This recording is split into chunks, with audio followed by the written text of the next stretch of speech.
Chapter 28. And thou shalt make the breastplate of judgment with cunning work.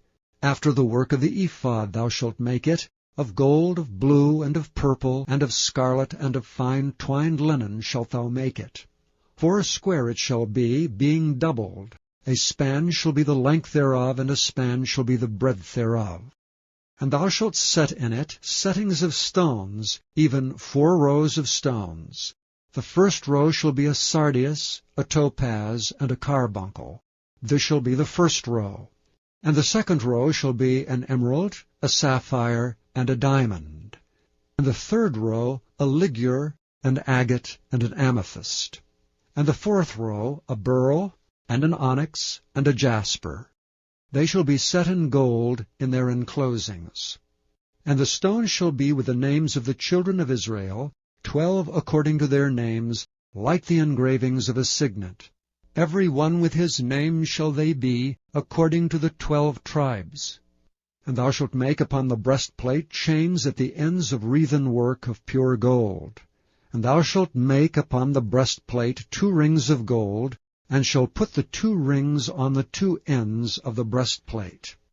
And thou shalt put the 2 wreathen chains of gold in the 2 rings which are on the ends of the breastplate.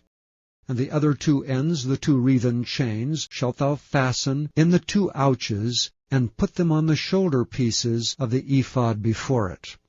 And thou shalt make 2 rings of gold, and thou shalt put them upon the 2 ends of the breastplate in the border thereof, which is in the side of the ephod inward.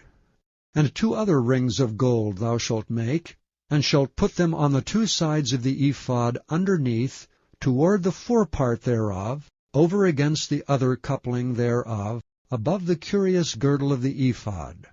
And they shall bind the breastplate by the rings thereof unto the rings of the ephod with a lace of blue, that it may be above the curious girdle of the ephod, and that the breastplate be not loosed from the ephod. And Aaron shall bear the names of the children of Israel in the breastplate of judgment upon his heart, when he goeth into the holy place, for a memorial before the Lord continually. And thou shalt put in the breastplate of judgment the Urim and the Thummim, and they shall be upon Aaron's heart when he goeth in before the Lord. And Aaron shall bear the judgment of the children of Israel upon his heart before the Lord continually.